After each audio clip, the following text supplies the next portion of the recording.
ಹಾಗಾಗಿ ದರ್ಶನ್ಗೆ ಇವತ್ತು ಪರಪ್ಪನ ಅಗ್ರಹಾರ ಜೈಲೇ ಗತಿಯಾಗುತ್ತಾ, ರಿಲೀಫ್ ಸಿಗುತ್ತಾ ಅನ್ನುವಂಥ ಪ್ರಶ್ನೆಗೆ ರಿಲೀಫ್ ಅಂತೂ ಸದ್ಯಕ್ಕಿಲ್ಲ ಅನ್ನುವಂಥ ಉತ್ತರ ಸಿಗ್ತಾ ಇದೆ. ವಿಡಿಯೋ ಕಾನ್ಫರೆನ್ಸ್ ಮೂಲಕ ಇವತ್ತು ನ್ಯಾಯಾಧೀಶರ ಮುಂದೆ ಡಿ ಗ್ಯಾಂಗ್ ಅನ್ನ ಹಾಜರುಪಡಿಸ್ತಾರೆ ಅಧಿಕಾರಿಗಳು. ಡಿ ಗ್ಯಾಂಗ್ ಅನ್ನ ನ್ಯಾಯಾಧೀಶರ ಮುಂದೆ ಹಾಜರುಪಡಿಸ್ತಾರೆ ಸಿಬ್ಬಂದಿ. ಚಾರ್ಜ್ ಶೀಟ್ ಸಲ್ಲಿಕೆಯ ಬಳಿಕ ದರ್ಶನ್ ಬೇಲ್ಗಾಗಿ ಅರ್ಜಿ ಸಲ್ಲಿಸೋ ಸಾಧ್ಯತೆ ಇದೆ ಅಂತೆ.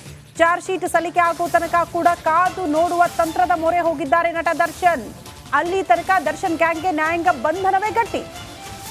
ಇಲ್ಲಿ ತನಕ ಜಾಮೀನಿಗೆ ಅರ್ಜಿ ಸಲ್ಲಿಕೆ ಆಗ್ಲೇ ಇಲ್ಲ. ಕಾರಣ ಇಷ್ಟೇ, ಚಾರ್ಜ್ ಶೀಟ್ ಸಲ್ಲಿಕೆ ಆಗ್ಲಿ, ಆ ಬಳಿಕ ಜಾಮೀನು ಅರ್ಜಿ ಸಲ್ಲಿಕೆ ಮಾಡಿದ್ರಾಯ್ತು ಅಂತ ಕಾದು ನೋಡುವ ತಂತ್ರದ ಮೊರೆ. ಚಾರ್ಜ್ ಶೀಟ್ ಸಲ್ಲಿಕೆಗೂ ಮುನ್ನ ಅವ್ರಿಗೆ ಜಾಮೀನು ಸಿಗೋದು ತೀರಾ ಕಡಿಮೆ, ಅಂದ್ರೆ ಸಿಗೋದೇ ಇಲ್ಲ ಅನ್ನುವಂಥ ವಾಸ್ತವ ಪರಿಸ್ಥಿತಿ. ಹಾಗಾಗಿ ಅವರು ಪ್ರಯತ್ನ ಪಡೋದಕ್ಕೂ ಕೂಡ ಮುಂದಾಗಿಲ್ಲ. ಹಾಗಾಗಿ ಇವತ್ತು ಪರಪ್ಪನ ಅಗ್ರಹಾರ ಅಂದ್ರೆ ನ್ಯಾಯಾಂಗ ಬಂಧನದ ಅವಧಿ ಅಂತ್ಯ ಆಗ್ತಾ ಇರೋದ್ರಿಂದ ನ್ಯಾಯಾಧೀಶರ ಮುಂದೆ ಹಾಜರುಪಡಿಸಲಾಗುತ್ತೆ. ಇನ್ನು ದರ್ಶನ್ ರಿಲೀಸ್ ಆಗ್ತಾರಾ, ಮತ್ತೊಮ್ಮೆ ಅಭಿಮಾನಿಗಳ ಜೊತೆ ಬೆರೀತಾರಾ ಅನ್ನೋದು ಇವತ್ತು ನಿರ್ಧಾರ ಆಗ್ಬಿಡುತ್ತೆ. ದಾಸನ ಜೊತೆ 16 ಕೈದಿಗಳ ಭವಿಷ್ಯ ಇವತ್ತು ನಿರ್ಧಾರವಾಗಲಿದ್ದು ಕುತೂಹಲ ಕೂಡ ಹೆಚ್ಚಾಗಿದೆ. ಈ ಕುರಿತ ಒಂದು ರಿಪೋರ್ಟ್ ಇಲ್ಲಿದೆ.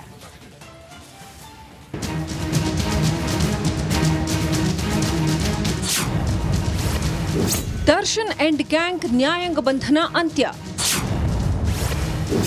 ಡಿ ಗ್ಯಾಂಗ್ಗೆ ಇಂದು ಸಿಗುತ್ತಾ ಬಿಗ್ ರಿಲೀಫ್? ರೇಣುಕಾಸ್ವಾಮಿ ಕೊಲೆ ಕೇಸ್ ದೇಶಾದ್ಯಂತ ಸದ್ದು ಮಾಡಿದೆ. ದರ್ಶನ್ಗೆ 14 ದಿನಗಳ ನ್ಯಾಯಾಂಗ ಬಂಧನ ನೀಡಿ ಕೋರ್ಟ್ ಆದೇಶ ನೀಡಿತ್ತು. ಸದ್ಯ 13 ದಿನಗಳ ಕಾಲ ಪರಪ್ಪನ ಅಗ್ರಹಾರದಲ್ಲಿದ್ದ ದರ್ಶನ್ ಅಂಡ್ ಟೀಮ್ ಇಂದು ಮತ್ತೆ ಕೋರ್ಟ್ ಮುಂದೆ ಹಾಜರಾಗಬೇಕಾಗತ್ತೆ. ನ್ಯಾಯಾಂಗ ಬಂಧನ ಅಂತ್ಯ ಹಿನ್ನೆಲೆಯಲ್ಲಿ ವಕೀಲರು ಜಾಮೀನಿಗೆ ಅರ್ಜಿ ಹಾಕುವ ಸಾಧ್ಯತೆ ಇದೆ. ಕೋರ್ಟ್ಗೆ ಅಥವಾ ಜೈಲಿನಿಂದಲೇ ಆರೋಪಿ ದರ್ಶನ್ ಅಂಡ್ ಟೀಮ್ನ ನ್ಯಾಯಾಧೀಶರ ಮುಂದೆ ಹಾಜರುಪಡಿಸುವ ಸಾಧ್ಯತೆ ಇದೆ. 24ನೇ ಎಸಿಎಂಎಂ ನ್ಯಾಯಾಧೀಶರ ಎದುರು ವಿಡಿಯೋ ಕಾನ್ಫರೆನ್ಸ್ ಮೂಲಕ ಹಾಜರುಪಡಿಸುವ ಸಾಧ್ಯತೆ ಇದೆ. 13 ದಿನಗಳ ಬಳಿಕ ದರ್ಶನ್ ಹಾಗೂ ಪವಿತ್ರ ಗೌಡ ಮುಖಾಮುಖಿಯಾಗುವ ಸಾಧ್ಯತೆ ಇದೆ. ಒಂದೇ ಹಾಲ್ನಲ್ಲಿ ದರ್ಶನ್, ಪವಿತ್ರ ಗೌಡ. ಇಷ್ಟು ದಿನ ಬೇರೆ ಬೇರೆ ಬ್ಯಾರಕ್ನಲ್ಲಿದ್ದ ದರ್ಶನ್ ಹಾಗೂ ಪವಿತ್ರ ಗೌಡ ಸ್ವರ್ಗೆ ಹೋಗಿದ್ರು ಎನ್ನಲಾಗಿದೆ. ಇದೀಗ ಇಬ್ಬರನ್ನ ಒಟ್ಟಿಗೆ ನ್ಯಾಯಾಧೀಶರ ಮುಂದೆ ಹಾಜರುಪಡಿಸುವ ಹಿನ್ನೆಲೆ ಮುಖಾಮುಖಿಯಾಗುವ ಸಾಧ್ಯತೆ ಇದೆ. ರೇಣುಕಾಸ್ವಾಮಿ ಕೊಲೆ ಕೇಸ್ನ ಎಲ್ಲ ಆರೋಪಿಗಳನ್ನ ಒಂದೇ ಹಾಲ್ನಲ್ಲಿ ಅಧಿಕಾರಿಗಳು ಕೂರಿಸಲಿದ್ದು ಈ ವೇಳೆ ಮುಖಾಮುಖಿಯಾಗಲಿದ್ದಾರೆ.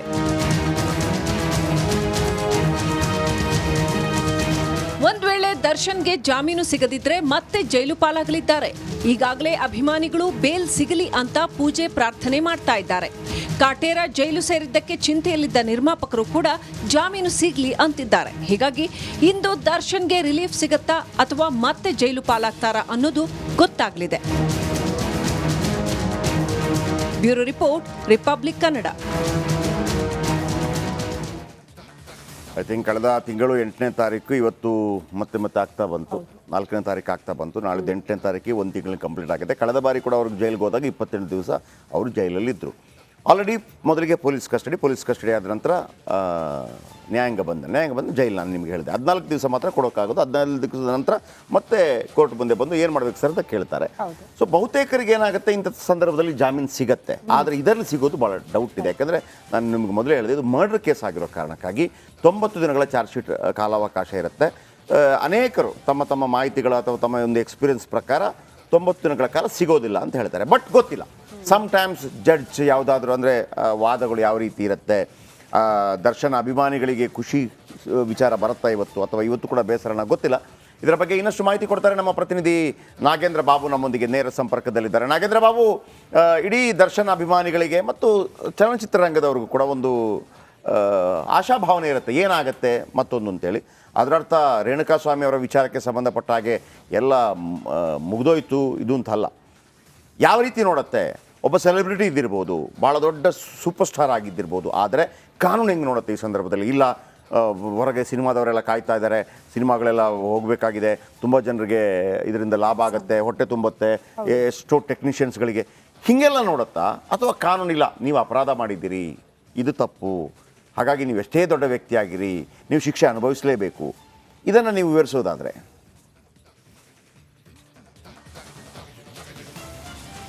ಎಸ್ ಜಯಪ್ರಕಾಶ್ ಶೆಟ್ಟಿ, ನೋಡಿ, ಈಗ ಒಂದು ಉದಾಹರಣೆ ಕೊಡೋದಾದ್ರೆ, ಇವತ್ತು ದೆಹಲಿ ಸಿಎಂ ಅರವಿಂದ್ ಕೇಜ್ರಿವಾಲ್ ಅವರು ಜೈಲಲ್ಲಿದ್ದಾರೆ.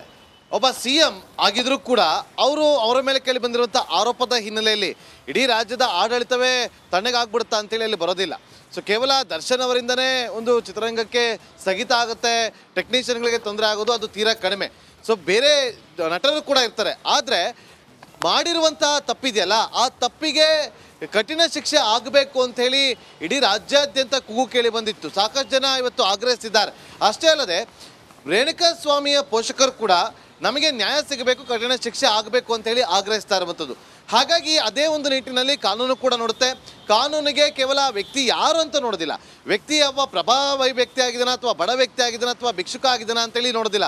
ಆದರೆ ಆತ ಮಾಡಿರುವಂಥ ತಪ್ಪು ಏನನ್ನೋದನ್ನು ಮಾತ್ರ ಗಮನಿಸುತ್ತೆ ವಿನಃ ವ್ಯಕ್ತಿಯ ಹಿನ್ನೆಲೆ ಆಗಿರುವಂಥ ಏನನ್ನು ಕೂಡ ಗಮನಿಸೋದಿಲ್ಲ. ಸೊ ಇವತ್ತು ಬಹಳ ಪ್ರಮುಖವಾಗಿ ನ್ಯಾಯಾಂಗ ಬಂಧನ ಅಂತ್ಯ ಆಗ್ತಾ ಇರುವಂಥ ಹಿನ್ನೆಲೆಯಲ್ಲಿ ಎಲ್ಲ ಒಂದು ಕಡೆ ವಾಪಸ್ಸು ಕೋರ್ಟ್ಗೆ ಕರ್ತ್ಕೊಂಡು ಹೋಗ್ತಾರೆ, ಎಲ್ಲೋ ಒಂದು ಕಡೆ ಅವರ ಹೊರಗಡೆ ಬರುವಂಥ ಸಾಧ್ಯತೆಗಳಿರುತ್ತೆ ಅಂತೇಳಿ ತುಂಬ ಜನ ಅಂದ್ಕೊಂಡಿರ್ತಾರೆ. ಆದರೆ ಅದೆಲ್ಲವೂ ಕೂಡ ತಪ್ಪು ಮಾಹಿತಿ. ಯಾವುದೇ ಕಾರಣಕ್ಕೂ ಕೂಡ ಈ ಪ್ರಕರಣದಲ್ಲಿ ಸದ್ಯಕ್ಕೆ ಹೊರಗಡೆ ಬರೋದಿಲ್ಲ ದರ್ಶನ್ ಅಂಡ್ ಟೀಮ್. ಯಾಕೆಂದರೆ ಇವತ್ತು ಕೋರ್ಟ್ ಕರ್ಕೊಂಡು ಹೋಗ್ತಾರ ಅದು ಕೂಡ ಸಾಧ್ಯತೆ ಇಲ್ಲ. ಯಾಕೆಂದರೆ ಕೆಲವೊಂದು ಪ್ರಕರಣಗಳಲ್ಲಿ ಪೊಲೀಸರಿಗೆ ವಿಡಿಯೋ ಕಾನ್ಫರೆನ್ಸ್ ಮೂಲಕ ನ್ಯಾಯಾಧೀಶರ ಮುಂದೆ ಹಾಜರುಪಡಿಸುವಂಥ ಸಾಧ್ಯತೆಗಳಿರುತ್ತೆ. ಅದನ್ನು ಇಲ್ಲೂ ಕೂಡ ಅವರು ಪ್ರಯೋಗವನ್ನು ಮಾಡ್ತಾರೆ. ಆ ಮೂಲಕ ಇವತ್ತು ವಿಡಿಯೋ ಕಾನ್ಫರೆನ್ಸ್ ಮೂಲಕ ನ್ಯಾಯಾಧೀಶರ ಮುಂದೆ ಹಾಜರುಪಡಿಸ್ತಾರೆ. ಹಾಜರುಪಡಿಸಿದ ಬಳಿಕ ಕೇವಲ ಒಂದು 10 ನಿಮಿಷದಲ್ಲಿ ಅವರಿಗೆ ಮತ್ತೊಮ್ಮೆ ನ್ಯಾಯಾಂಗ ಬಂಧನವನ್ನು ಎಕ್ಸ್ಟೆಂಡ್ ಮಾಡ್ತಾರೆ. ಇದೇ ಒಂದು ಪ್ರಕ್ರಿಯೆ ಕೂಡ ಇವತ್ತಾಗುತ್ತೆ. ಚಾರ್ಜ್ ಶೀಟ್ ಸಲ್ಲಿಕೆ ಆಗೋವರೆಗೂ ಕೂಡ ಅವ್ರ ಜಾಮೀನು ಅರ್ಜಿಯನ್ನು ಸಲ್ಲಿಕೆ ಮಾಡೋದಕ್ಕೆ ಬರೋದಿಲ್ಲ. ನೋಡಿ, ಈ ಹಿಂದೆ ಗೌರಿ ಲಂಕೇಶ್ ಪ್ರಕರಣದಲ್ಲಿ ಅರೆಸ್ಟ್ ಆಗಿರುವಂಥ ಆರೋಪಿಗಳಿಗೆ ಇವತ್ತಿಗೂ ಕೂಡ ಜಾಮೀನು ಮಂಜೂರಾಗಿಲ್ಲ. ಮತ್ತೊಂದು ಕಡೆ ರುದ್ರೇಶ್ ಕೊಲೆ ಪ್ರಕರಣದಲ್ಲಿ ಅರೆಸ್ಟ್ ಆಗಿರುವಂಥ ಆರೋಪಿಗಳಿಗೆ ಇಲ್ಲಿವರೆಗೂ ಕೂಡ ಜಾಮೀನು ಸಿಕ್ಕಿಲ್ಲ. ಅಂದರೆ ಒಂದು ಕೊಲೆ ಪ್ರಕರಣದಲ್ಲಿ ಆರೋಪಿಗೆ ಬಹಳ ಬೇಗ ಜಾಮೀನು ಸಿಗೋದಿಲ್ಲ. ಅದೇ ರೀತಿಯಾಗಿ ದರ್ಶನ್ ಒಬ್ಬ ಪ್ರಭಾವಿ ವ್ಯಕ್ತಿ ಆಗಿರೋದು. ಈಗ ಒಂದು ವೇಳೆ ಅವರಿಗೆ ಅವರ ಸಿನಿಮಾಗಳಿದೆ, 14 ಸಿನಿಮಾಗಳಿದೆ, ಸಿನಿಮಾ ಕಂಪ್ಲೀಟ್ ಮಾಡಬೇಕು ಅಂತಿರುತ್ತೆ ಅಂತ ಇಟ್ಕೊಳ್ಳಿ. ಸಿನಿಮಾ ಕಂಪ್ಲೀಟ್ ಮಾಡಬೇಕು ಅಂತಿರುತ್ತೆ, ಆಗ ಕೋರ್ಟ್ ಏನಾದರೂ ಸ್ವಲ್ಪ ಫ್ರೀ ಬಿಡತ್ತಾ ಅವ್ರನ್ನ ಮಾಡ್ಕೊಂಬನ್ನಿ, ಹಂಗೆಲ್ಲ ಅವಕಾಶ ಇದೆಯಾ? ಜಯಪ್ರಕಾಶ್ ಶೆಟ್ಟಿ ನೋಡಿ, ಅದು ನಿರ್ಮಾಪಕರು ಕಾನೂನಾತ್ಮಕವಾದಂಥ ಹೋರಾಟವನ್ನು ಮಾಡೋದಕ್ಕೆ ಮುಂದಾಗ್ತಾರೆ. ಅಂದರೆ ಅವರು ಕೋರ್ಟ್ಗೆ ಮನವಿಯನ್ನು ಮಾಡ್ಕೊಳ್ತಾರೆ, ನಾವು ಹೂಡಿಕೆಯನ್ನು ಮಾಡಿದ್ದೀವಿ, ನಮಗೆ ಈ ಒಂದು ಚಿತ್ರ ಕಂಪ್ಲೀಟ್ ಆಗಬೇಕು ಅಂತೇಳಿ. ಆಗ ನ್ಯಾಯಾಂಗ ನ್ಯಾಯಾಲಯ ಏನಾದರೂ ಅದನ್ನು ಒಪ್ಪಿಕೊಂಡು ಕೊಟ್ಟರೆ ಅವಕಾಶ ಕೊಟ್ಟಿದ್ದೆ. ಆದರೆ ನೋಡಿ, ಕೆಲವೊಂದು ಪ್ರಕರಣಗಳಲ್ಲಿ ಪೆರೋಲ್ ಮೇಲೆ ಹೊರಗಡೆ ಬರ್ತಾರೆ.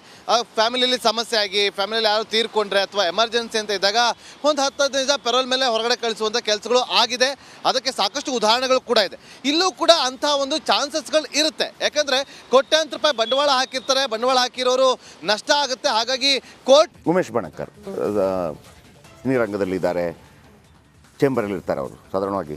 ಹೌದು, ಅವ್ರು ಮಾತಾಡ್ತಿರ್ಬೇಕಾದ್ರೆ ಒಂದು ಹೇಳ್ತಾ ಇದ್ರು, ಅಂದರೆ ಈ ಹಿಂದೆ ಇಂಥದ್ದೇ ಆಗಿತ್ತ ಘಟನೆ ಭಾರತದಲ್ಲಿ ಅಂತೇಳಿ ಆಗಿತ್ತು. ನಮಗೆ ಗೊತ್ತಿರೋ ಪ್ರಕಾರನೇ ಸಂಜಯ್ ದತ್ ಅವರು ಟಾಡಾ ಕೇಸ್ನಲ್ಲಿ, ಅಂದರೆ ಈ ಮುಂಬೈ ಬ್ಲಾಸ್ಟ್ ಆಗುತ್ತಲ್ಲ, ಮುಂಬೈ ಬ್ಲಾಸ್ಟ್ಗೆ ಸಂಬಂಧಪಟ್ಟ ಒಂದು ಕೇಸ್ ಬರುತ್ತೆ. ಅಲ್ಲಿ ಅವರ ಮನೆಯಲ್ಲಿ AK-47 ರೈಫಲ್ ಇತ್ತು. ಆಮೇಲೆ ಮದ್ದುಗುಂಡುಗಳಿಂದ ತುಂಬಿದಂಥ ಒಂದು ಲಾರಿಯನ್ನು ಅವರ ಮನೆಯಲ್ಲಿ ನಿಲ್ಲಿಸಲಾಗಿತ್ತು. ಈ ಮತ್ತೊಂದೆಲ್ಲ ಇತ್ತು. ಅವರಿಗೆ ಶಿಕ್ಷೆ ಕೂಡ ಆಯಿತು. ಆ ಸಂದರ್ಭದಲ್ಲಿ ಅವರು ಖಲ್ನಾಯಕ್ ಮಾಡಿ ಹೊರಗೆ ಬಂದ, ಸುಭಾಷ್ ಗೈ ಅವರ ಸಿನಿಮಾ ಖಲ್ನಾಯಕ್ ಮಾಡಿ ಹೊರಗೆ ಬಂದ ಸಂದರ್ಭದಲ್ಲಿ ಡಿಮಾಂಡ್ ಮಾಡ್ತಾರೆ, ಇಷ್ಟೆಲ್ಲ ಸಿನಿಮಾ ಇದೆ ಅಂತೇಳಿ. ಕೋರ್ಟ್ ಏನು ಮಾಡೋದು ಗೊತ್ತಾ, ಅವರನ್ನು ಪೆರೋಲ್ ಮೇಲೆ ಬಿಡುಗಡೆ ಮಾಡಿ ಇಷ್ಟೇ ದಿವಸದಲ್ಲಿ ಚಿತ್ರ ಮುಗಿಸಿ ಅಂತ ಹೇಳಿ ಅವಕಾಶ ಮಾಡಿಕೊಡುತ್ತೆ. ಹಾಗಾಗಿ ಈಗ ಡೆವಿಲ್ ಇದೆಲ್ಲ ಸಿನಿಮಾ ಇದೆಯಲ್ಲ, ಅಂದರೆ ಒಂದು ಕಡೆ ನಿರ್ಮಾಪಕರು ನೋಡಿ, ನಿರ್ಮಾಪಕರು ಇರ್ತಾರೆ, ಮತ್ತೊಂದು ಇರ್ತಾರೆ. ಹಾಗಂತ ನಮ್ಮ ನೆಚ್ಚಿನ ಹೀರೋ ಅಂತ ಅಂದ್ಬಿಟ್ಟು ಕಾನೂನು ತೂರಿಂತಲೂ ಅಲ್ಲ. ಪೆರೋಲ್ ಮೇಲೆ ಬಿಡುಗಡೆ ಮಾಡಿ ನೀವು ಭಾರತದಲ್ಲೇ ಶೂಟಿಂಗ್ ಮಾಡಿ ಮುಗಿಸಿ ಅಥವಾ ಕರ್ನಾಟಕದಲ್ಲೇ ಶೂಟಿಂಗ್ ಮಾಡಿ ಮುಗಿಸಿ ಅಂತ ಆದೇಶ ಕೊಡ್ಬೋದು. ಇವರು ಹೇಳೋ ಪ್ರಕಾರ 90 ಡೇಸ್ ತನಕ. ಕೆಲವ್ರಿಗೆ ಆಗಲೇ ಇಲ್ಲ ರೀ, ರುದ್ರೇಶ್ ಕೊಲೆ ಪ್ರಕರಣದಲ್ಲಿ ಎಲ್ಲ ಒಳಗೇನೆ ಇದ್ದಾರೆ. 2017 ಅದು ಬೇರೆ ಬಿಡಿ, ಸ್ವಲ್ಪ ಗೌರಿ ಲಂಕೇಶ್ ವಿಚಾರದಲ್ಲಿ ಇನ್ನೂ ಕೂಡ ಟ್ರಯಲ್ ಶುರುವಾಗಿಲ್ಲ ಕೋರ್ಟ್ಗೆ. ಇನ್ನು ಟ್ರಯಲ್ ಶುರು ಆಗೋದಂದ್ರೆ ಚಾರ್ಜ್ ಶೀಟ್ ಸಲ್ಲಿಕೆ ಆದ ನಂತರ ಶುರು, ಒಂದು ಪೇಜ್ ನಂಬರ್ 1, ಪೇಜ್ ನಂಬರ್ 2 ಹಿಂಗೆ ಅದೇ ಶುರುವಾಗಿಲ್ಲ. ಇಲ್ಲಿ ತನಕ ಯಾರು ಆರೋಪಿಗಳಿದ್ದಾರೆ ಅವರಿಗೆ ಜಾಮೀನು ಕೂಡ ಸಿಕ್ಕಿಲ್ಲ, ಒಳಗಡೆನೇ ಇದ್ದಾರೆ ಅಂತ.